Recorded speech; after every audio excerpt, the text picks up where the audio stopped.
Assalamualaikum warahmatullahi wabarakatuh. Sidang kedua BPU PKI tanggal 10 Juli 1945 sampai dengan 16 Juli 1945.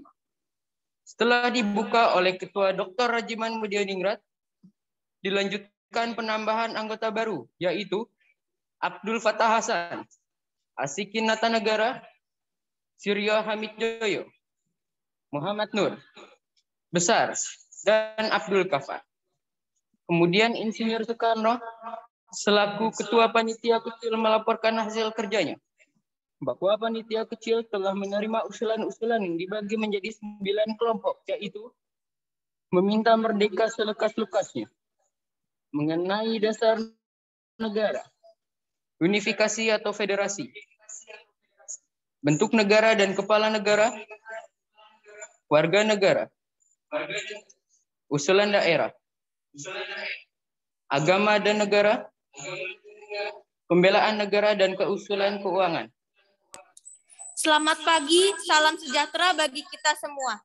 Yang terhormat panitia dan anggota-anggota Dokuritujun Bitel Saka yang berbahagia, marilah kita memanjatkan puji syukur kehadirat Tuhan Yang Maha Esa bahwa kita semua dapat hadir di sini tanpa halangan sesuatu apapun. Saya selaku ketua mengucapkan terima kasih yang sebesar-besarnya atas kehadiran tuan-tuan sekalian. Dengan sambutan pembukaan ini, saya umumkan bahwa sidang BPU PKI yang kedua ini resmi dibuka. Sekian sambutan yang dapat saya sampaikan. Bila ada salah dan kurang dari tutur kata saya, mohon dimaafkan. Terima kasih atas perhatian tuan-tuan sekalian.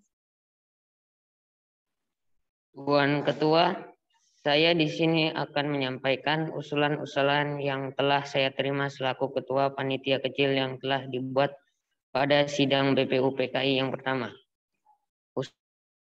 Usulan-usulan yang dapat saya terima adalah: 1. Usulan mengenai dasar negara, 2. mengenai unifikasi atau federasi, 3. tentang keuangan, 4. tentang agama dan negara, 5. tentang pembelaan negara, 6. tentang warga negara, 7. tentang bentuk negara dan kepala negara, 8. tentang daerah, dan yang 9 adalah meminta merdeka selekas-lekasnya.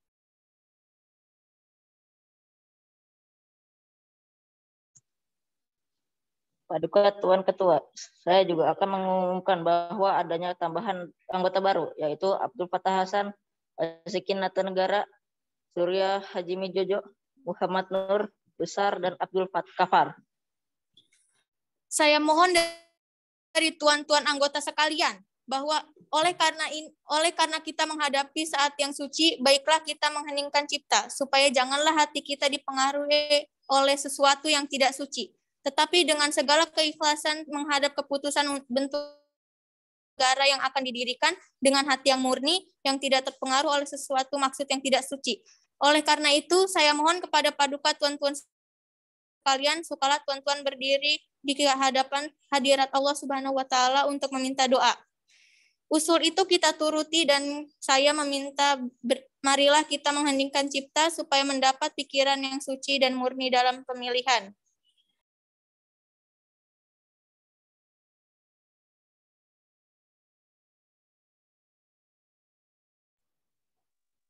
Bagi anggota yang muslim, mari kita membaca Al-Fatihah untuk memulai persidangan BPU PKI yang kedua ini.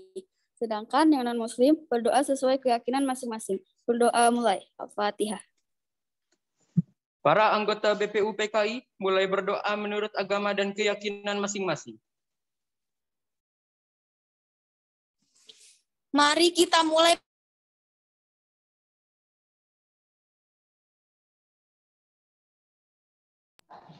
Mengapa harus dengan cara voting?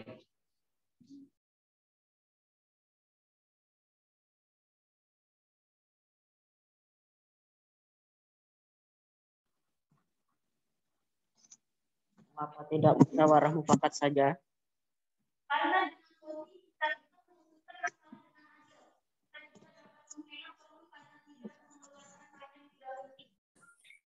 Marilah tuan-tuan kita lakukan voting untuk menentukan bentuk negara. Sesudah itu dilakukan pemungutan suara. Tuan Ketua, kami sudah mengetahui bahwa ada 64 sistem. Yang memilih Republik ada 55 stem, Kerajaan 6, lain-lain 2, dan Belangko 1. Saya mengucapkan terima kasih atas pekerjaan komisi. Anggota sekalian sudah mendengar bahwa telah dipilih oleh Sidang Dokurito Zion Bitiosaka yang kedua kali ini, yang melahirkan 64 stem, ialah 55 Republik, 6 Kerajaan, 1 Belangko, dan 2 lain-lain. Jadi semuanya ada 64. Sudah ada ketetapan dalam waktu ini, nanti kita membuat laporan yang sejelas-jelasnya. Jadi putusan panitia itu Republik. Sudah terang, Republik yang dipilih dengan suara terbanyak. Sekarang saya meminta beristirahat.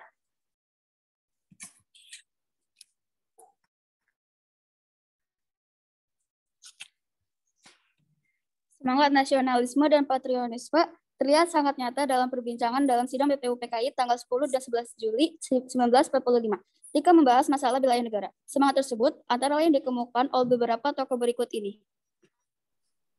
Maka apabila bangsa Indonesia pada masa ini mempunyai ketinggian kehendak dan kemauan dan menjunjung tinggi apa yang angan-angankan, hendaklah sanggup pula mengakui bahwa tanah Melayu itu sebagian dari tanah air kita. Tanah Papua itu sumber kekayaan kita. Janganlah sumber kekayaan yang diwariskan oleh nenek moyang kita hilang dengan sia-sia belaka.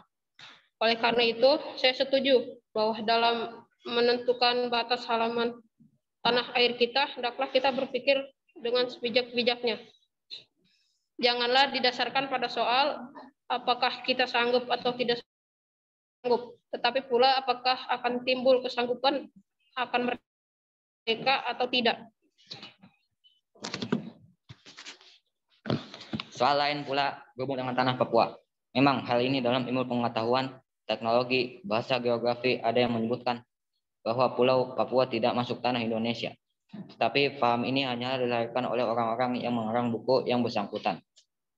Tetapi ada juga paham-paham lain yang mengatakan bahwa seluruh Papua masuk Indonesia.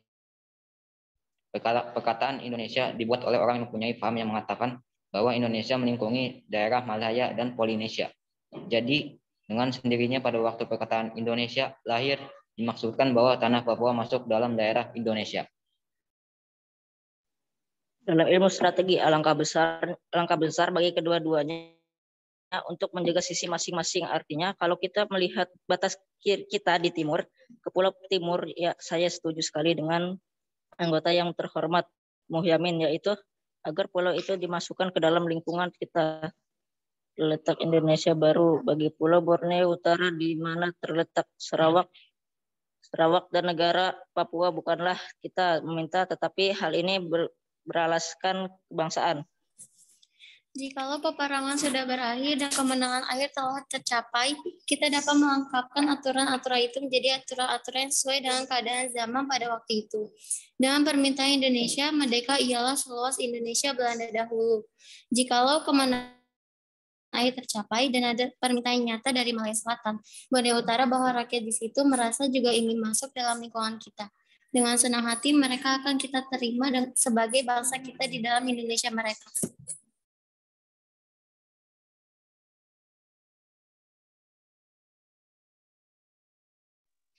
Bagaimana jikalau kita menambah Malaya? Ya, kita juga harus menambah Borneo Utara supaya masuk dalam wilayah Indonesia. Saya akan menambahkan Papua supaya masuk ke dalam wilayah Indonesia. Kami juga akan menambah Timor Portugis supaya masuk di wilayah Indonesia.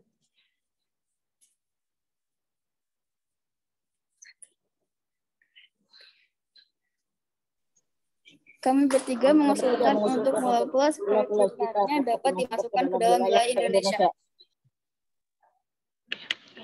Paduka Tuan Ketua, Undang-Undang Dasar Negara manapun tidak dapat dimengerti sungguh-sungguh maksudnya. Undang-undang dasar dari suatu negara, kita harus mempelajari juga bagaimana terjadinya teks itu. Harus diketahui keterangannya dan juga harus diketahui dalam suasana apa teks itu dibikin. Dengan demikian kita dapat mengerti apa maksudnya. Undang-undang yang kita pelajari, aliran dan apa yang menjadi dasar undang-undang itu. Oleh karena itu, segala pembicaraan dalam sidang ini mengenai rancangan Undang-undang dasar ini sangat penting karena segala pembicaraan di sini menjadi material, menjadi bahan yang historis, bahan interpretasi untuk menerangkan apa maksudnya undang-undang dasar ini. Naskah undang-undang akhirnya diterima dengan bulat pada sidang BPU PKI tanggal 16 Juni 1945.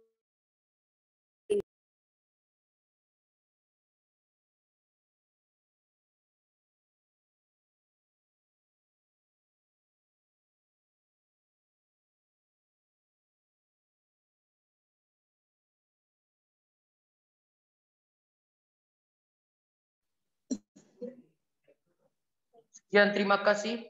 Wassalamualaikum warahmatullahi wabarakatuh. Merdeka.